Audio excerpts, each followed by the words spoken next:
El viento de Westminster cortaba como cuchillas de hielo aquella mañana de julio de 1307. En la cámara mortuoria, el cuerpo de Eduardo I yacía rígido bajo el manto púrpura, sus manos aún cerradas en puños como si la muerte misma no hubiera podido aflojar su agarre sobre Inglaterra.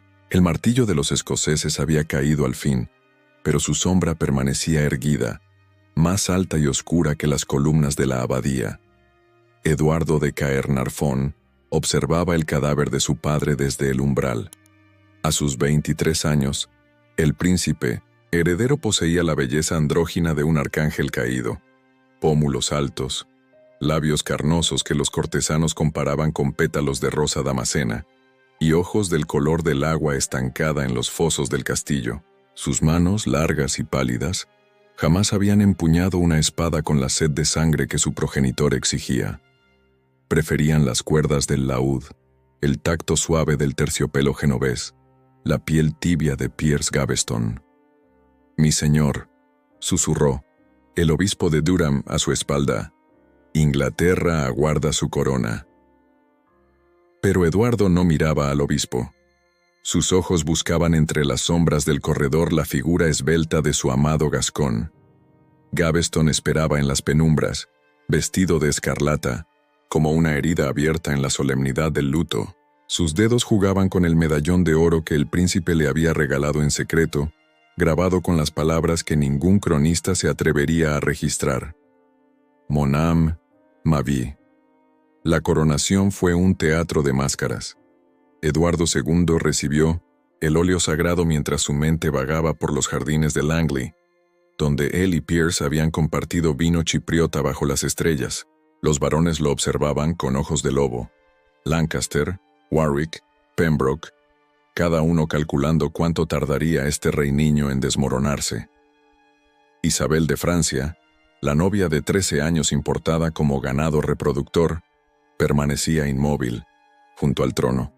Su belleza era fría como el mármol de Carrara, sus ojos azules como el hielo del Sena en invierno. Ya entonces, en su primera noche como reina, comprendió que su lecho nupcial sería una tumba. Eduardo había pasado las horas posteriores al banquete en los aposentos de Gaveston, dejándola sola con sus doncellas francesas y su humillación germinando como semilla venenosa. Los primeros meses del reinado fueron una danza macabra entre el poder y el deseo. Eduardo elevó a Gaveston al condado de Cornwall, le entregó las joyas de la corona que debían adornar el cuello de Isabel, lo sentó a su diestra en los banquetes, mientras los nobles rechinaban los dientes. En los torneos, el favorito derrotaba a los caballeros más veteranos, y luego se burlaba de ellos con versos obscenos en francés. Eduardo reía, ebrio de amor y ceguera. «Majestad», le advirtió una noche el conde de Lincoln, su primo y único consejero leal. «Los lobos se reúnen. Gaveston es la mecha. Vos sois el polvorín». Pero Eduardo solo podía ver los rizos dorados, de Piers brillando a la luz de las antorchas. Solo podía escuchar su risa que sonaba como campanillas de plata. En los establos reales, entre el olor a heno y cuero, se entregaban a caricias que los mozos fingían no ver. En la capilla privada, bajo la mirada ciega de los santos de piedra, intercambiaban juramentos que ningún sacramento podría bendecir. El Parlamento de 1308 fue el primer trueno de la tormenta. Los varones exigieron el exilio de Gaveston. Eduardo lloró ante ellos, un rey de rodillas suplicando por su amante. La imagen quedó grabada en la memoria colectiva del reino. La corona rodando por el suelo de Westminster, mientras el monarca se humillaba por un Gascón de cuna bastarda. Gaveston partió hacia Irlanda en una galera negra. Eduardo permaneció en los muelles de Dover hasta que la nave desapareció en la bruma, su manto real empapado por la lluvia salada. Isabel lo observaba desde la torre, su vientre comenzando a hincharse con el heredero que aseguraría la dinastía. En sus aposentos, escribía cartas a su padre, Felipe el Hermoso de Francia. «Mi señor esposo prefiere la compañía de su Ganímedes a los deberes del tálamo. Soy viuda de un hombre vivo». Pero el exilio duró apenas meses. Eduardo, incapaz de gobernar sin su sombra, llamó de vuelta a Gaveston. El favorito regresó más arrogante que nunca, paseándose por la corte con túnicas bordadas con los leopardos reales. Los varones afilaban sus espadas. La primavera de 1312 floreció con presagios de sangre. En los campos de Warwickshire, los inmunosentos cuervos se congregaban en números nunca vistos, oscureciendo el cielo del mediodía como nubes de tormenta. Los campesinos murmuraban sobre cosechas que se pudrían en la raíz, sobre pozos que emanaban agua rojiza, sobre perros que aullaban mirando hacia el castillo de Scarborough, donde Gaveston se había refugiado. El conde de Lancaster había convocado a los varones rebeldes en su fortaleza de Pontefract. Allí, bajo bóvedas que olían a salitre y conspiración, firmaron con sus sellos de cera negra la sentencia de muerte del gascón. Thomas de Lancaster, primo del rey y su enemigo más acerado, presidía la asamblea como un papa de la venganza. Su odio hacia Gaveston había fermentado durante años, alimentado por cada título robado, cada burla pública, cada noche en que el favorito ocupaba el lugar que la sangre real le negaba. «No es solo un nombre lo que cazamos», declaró Lancaster, su voz resonando entre las armaduras. «Es la putrefacción misma del reino. Mientras el gascón respire, Inglaterra se ahoga en vergüenza». Warwick, apodado el Perro Negro, gruñó su asentimiento. Pembroke, más cauto, propuso capturar a Gaveston y llevarlo a juicio. Pero en los ojos de Lancaster ardía una hoguera que no admitiría procedimientos legales. La justicia sería sumaria, brutal, ejemplar. En el castillo de Scarborough, Gaveston jugaba a los dados con mercenarios irlandeses, mientras las fuerzas de los varones rodeaban las murallas. Eduardo le había prometido un ejército de rescate que jamás llegaría. El rey, paralizado en Westminster, alternaba entre ataques de furia y accesos de llanto que escandalizaban a la corte. Isabel, con su hijo Eduardo en brazos, lo contemplaba desde su torre con la frialdad de quien observa a un leproso. La rendición de Scarborough fue pactada bajo palabra de honor. Pembroke juró sobre las reliquias de San Eduardo que conduciría a Gaveston sano y salvo ante el Parlamento. Pero en 1960, Teddington, mientras el conde dormía, Warwick y sus hombres armados irrumpieron como demonios de una pintura flamenca. Gaveston, arrancado de su lecho en camisa de dormir, fue arrastrado descalzo por los caminos pedregosos. En Blacklow Hill, bajo un roble centenario donde antiguamente se colgaba a los ladrones, montaron el cadalso improvisado. Gaveston, el hermoso, favorito cuya risa había llenado los salones reales, temblaba ahora como un cervatillo acorralado. Sus pies sangraban, sus rizos dorados estaban apelmazados con barro y sudor, pero incluso entonces, incluso ante la muerte, conservaba esa altivez que tanto había enfurecido a los nobles. «¿Dónde está vuestro rey ahora?», escupió Lancaster, desenvainando su espada. Gaveston levantó la barbilla. En sus ojos grises brillaba aún un destello de aquel fuego que había incendiado el corazón de Eduardo. «Más cerca que vuestro honor, mi señor». El primer golpe fue torpe, un tajo en el hombro que lo hizo caer de rodillas. Los verdugos improvisados se turnaron, convirtiendo la ejecución en carnicería. Un soldado galés, apiadándose, le atravesó, finalmente, el corazón. El cuerpo quedó tirado en la hierba como despojo de caza, mientras los cuervos descendían en espirales pacientes. La noticia llegó a Westminster envuelta en el sudario de un mensajero que no se atrevía a mirar al rey a los ojos. Eduardo recibió las palabras como puñaladas.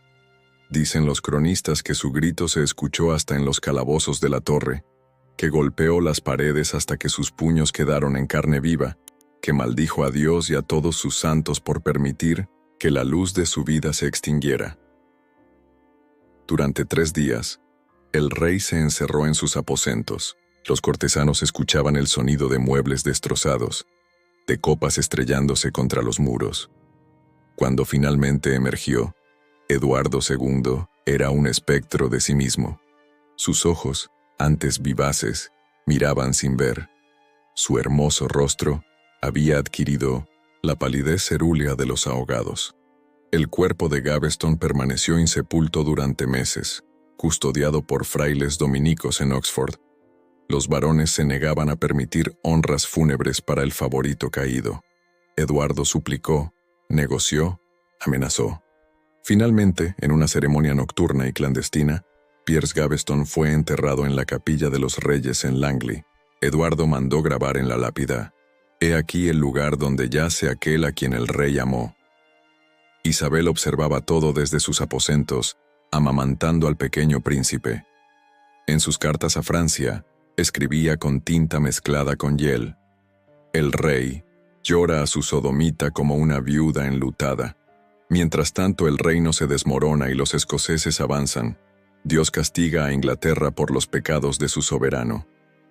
Bannockburn fue el epitafio de la gloria inglesa. En junio de 1314, mientras Eduardo II conducía el ejército más grande que Inglaterra había reunido en una generación, Robert Bruce aguardaba en los pantanos escoceses como una araña en su tela. La batalla duró menos que una misa solemne. Los caballeros ingleses, hundidos en el barro hasta las rodillas, fueron masacrados como ganado. Eduardo huyó del campo dejando atrás el estandarte real, su honor y los cadáveres de 10.000 súbditos. Isabel recibió las noticias en el castillo de Windsor mientras bordaba leones dorados en un tapiz que jamás terminaría. Su dama de 1900 en compañía, Lady Mortimer, notó cómo las manos de la reina no temblaron, cómo su rostro permaneció impasible como una máscara mortuoria. Solo sus ojos delataron el despertar de algo terrible, el momento exacto en que el desprecio se transmutó en odio puro y calculado. Los años siguientes fueron una hemorragia lenta. Eduardo, incapaz de superar la pérdida de Gaveston, buscó consuelo en nuevos favoritos. Los de Spencer, padre e hijo, se convirtieron en los nuevos parásitos del trono. Hugh de Spencer, el joven, poseía una belleza más siniestra que la de Gaveston. Ojos de serpiente, manos codiciosas que no se contentaban con caricias, sino que exigían condados enteros. Su influencia sobre el rey superó incluso la del Gascón muerto. El reino se convirtió en un burdel de corrupción. Los de Spencer saqueaban las arcas reales, confiscaban tierras, encarcelaban a sus enemigos sin juicio. Eduardo, perdido en sus delirios de amor, firmaba cada decreto que le ponían delante. En los mercados, los juglares cantaban coplas obscenas sobre el rey y su nuevo Ganímedes. Los predicadores denunciaban desde los púlpitos la sodomía que pudría el corazón de Inglaterra. Isabel soportó humillaciones que habrían quebrado a una mujer menor. En los banquetes de Estado, Hugh de Spencer el joven se sentaba en el lugar de la reina mientras ella era relegada a los extremos de la mesa. Sus joyas fueron regaladas a los favoritos, sus rentas confiscadas, sus damas de honor expulsadas y reemplazadas por espías. Una noche, encontró su lecho nupcial profanado con excrementos humanos, mensaje inequívoco de su lugar en la corte. Pero la hija de Felipe el Hermoso no era arcilla blanda. En la intimidad de su capilla, mientras fingía rezar el rosario, Isabel tejía su venganza con la paciencia de Penélope y la astucia de Medea. Su hijo Eduardo crecía observando el desprecio mutuo de sus padres, aprendiendo precozmente que el poder era un cuchillo que cortaba en ambas direcciones. El pretexto llegó. En 1325, Carlos IV de Francia, hermano de Isabel, amenazaba con confiscar Gascuña. Eduardo, demasiado cobarde o demasiado enamorado para alejarse de Despenser, envió a Isabel como embajadora. La reina partió de Dover con un séquito mínimo y una sonrisa que helaba la sangre de quienes conocían su temperamento. No regresaría como había partido. En París, Isabel desechó sus vestiduras de luto inglés y resplandeció con sedas azules y oro, los colores de Francia. En la corte de su hermano, conoció a Roger Mortimer, el varón fugitivo que había escapado de la Torre de Londres. Mortimer era todo lo que Eduardo no era: guerrero, viril, ardiente como hierro al rojo. Sus manos callosas por la espada encontraron el camino bajo las faldas de la reina en noches perfumadas de la Ile de la Cité. Las cartas de Eduardo exigiendo el regreso de su esposa se volvieron cada vez más histéricas. Isabel las quemaba sin leer, alimentando con ellas el fuego de su alcoba mientras Mortimer la poseía sobre pieles de armiño. Cuando el rey envió al príncipe Eduardo a Francia para recuperar a su madre, Isabel lo retuvo como rehén de sus propios planes. El muchacho de 13 años se convirtió en el estandarte de la rebelión. En septiembre de 1326, Isabel desembarcó en Suffolk con un ejército de mercenarios flamencos. Se autoproclamó regente en nombre de su hijo y defensora del reino contra la tiranía de los Despenser. Los varones, hartos de la corrupción, acudieron a su estandarte como moscas a la miel. Las ciudades abrían sus puertas al paso de la reina, vengadora. El pueblo la aclamaba como libertadora mientras ella avanzaba hacia Westminster vestida de armadura negra. Eduardo y Hugh Despenser el joven huyeron hacia Gales como ratas de un navío en llamas. Detrás quedaba un reino que los repudiaba, una corona rodando en el fango. En el castillo de Kenilworth, mientras las fuerzas de Isabel se acercaban, el rey que había preferido el amor al poder se acurrucaba en los brazos de su último favorito, susurrando promesas que ambos sabían que la muerte pronto anularía. La cacería había comenzado. La loba francesa olfateaba el rastro de su presa con colmillos afilados por años de desprecio. El otoño de 1326 tiñó Gales con colores de sangre y óxido. En el monasterio de Neath, Eduardo II se arrodillaba ante el altar mientras los cascos de los caballos de Isabel resonaban cada vez más cerca. Hugh Despenser el joven yacía a su lado, demacrado por el ayuno y el terror. Habían vagado de castillo en castillo como almas en pena, rechazados incluso por sus vasallos más leales. El oro se había agotado, los soldados habían desertado, y solo quedaba la certeza de que el final se aproximaba con garras afiladas. Fue en Jantrisant donde los alcanzó la justicia con rostro de mujer. Los soldados de Mortimer irrumpieron durante la misa del alba. Eduardo, vestido con el hábito prestado de un monje, fue arrastrado del santuario mientras gritaba sobre la inmunidad sagrada del lugar. Despenser intentó resistirse y recibió un culatazo que le partió el labio, manchando de rojo el suelo bendito. La procesión de regreso a Londres fue un vía crucis diseñado por Isabel con precisión teatral. En cada pueblo, obligaban a Eduardo a presenciar la tortura pública de 1911. Sus partidarios. En Hereford, Hugh Despenser el Viejo fue arrastrado por caballos antes de ser descuartizado vivo. Su hijo contemplaba desde su jaula de hierro, sabiendo que su turno llegaría pronto. El 24 de noviembre, Londres despertó con el espectáculo que Isabel había orquestado. Hugh Despenser el joven fue conducido desnudo por las calles, su cuerpo hermoso ultrajado con excrementos y orines de la muchedumbre. En Tower Hill, ante miles de espectadores ebrios de venganza, fue colgado hasta casi morir, luego castrado mientras aún respiraba. Sus genitales fueron arrojados a una hoguera ante sus ojos agonizantes. Después lo destriparon, sacando sus entrañas humeantes que los perros callejeros disputaron.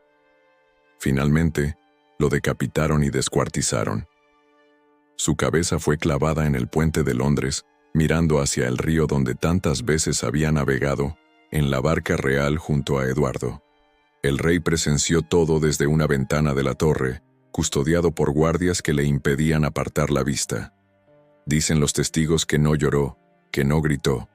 Solo murmuraba una y otra vez, como letanía enloquecida: mi dulce Hugh, mi último amor, mi dulce Hugh.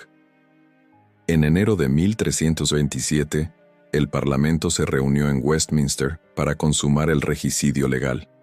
Isabel, vestida de negro riguroso pero con joyas que valían provincias enteras, presidía junto a Mortimer.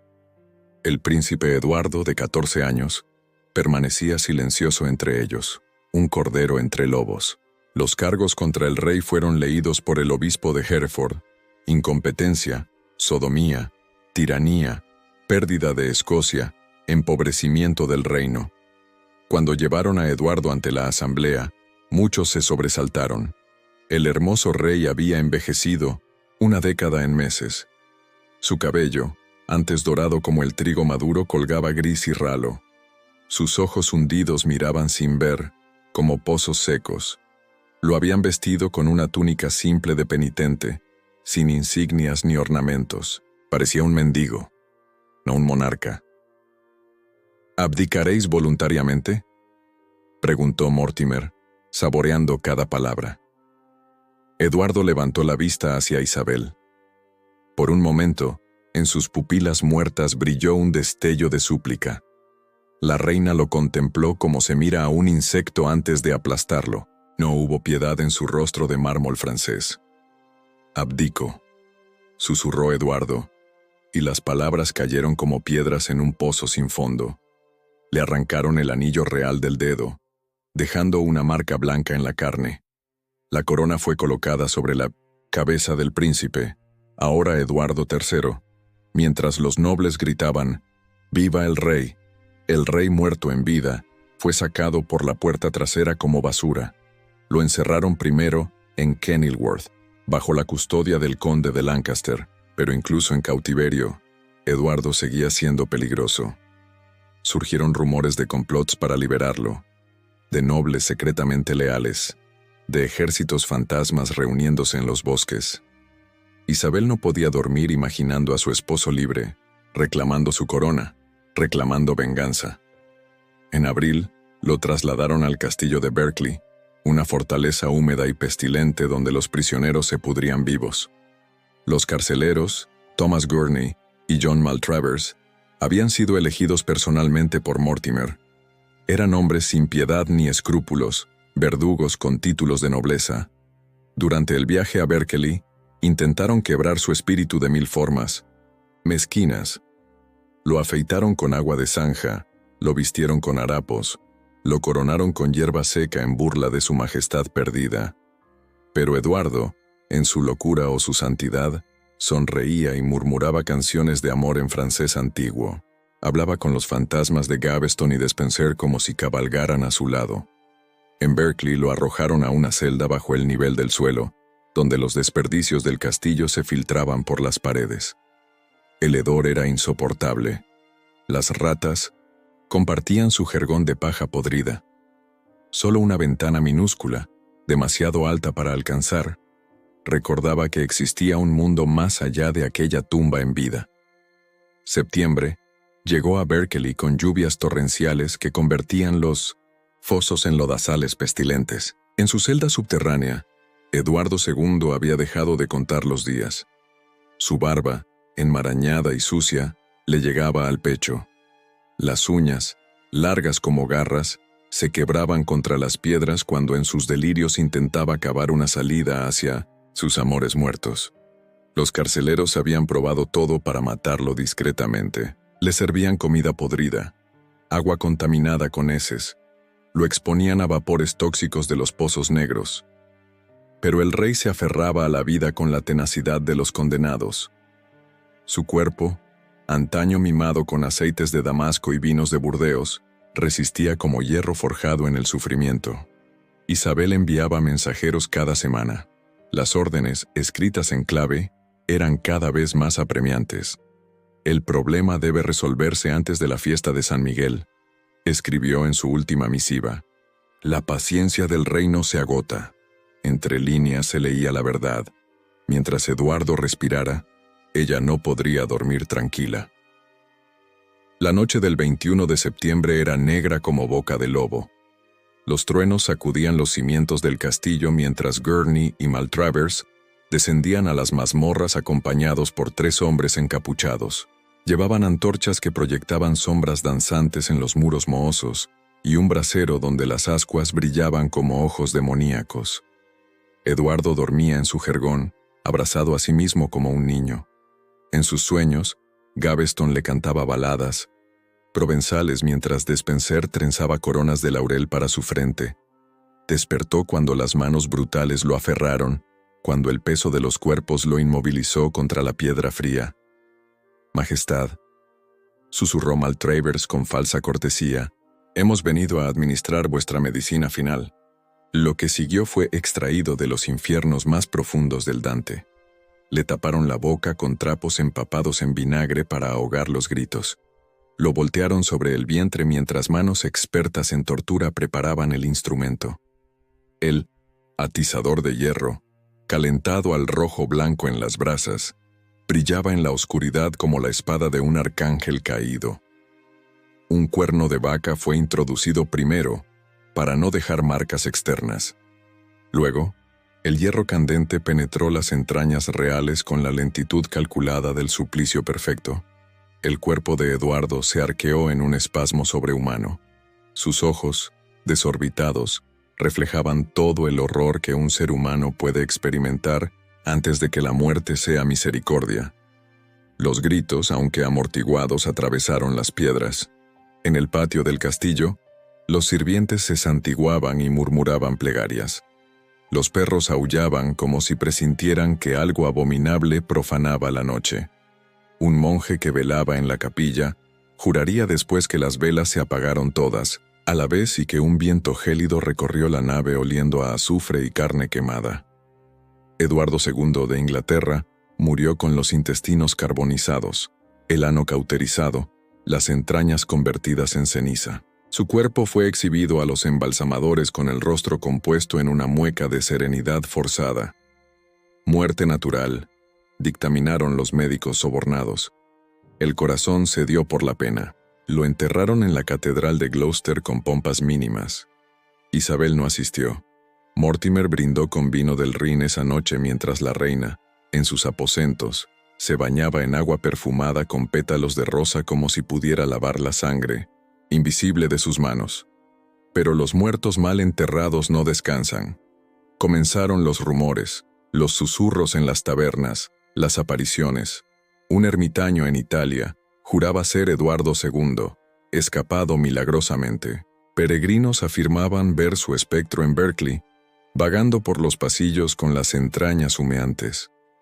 Su tumba en Gloucester se convirtió, irónicamente, en lugar de peregrinación.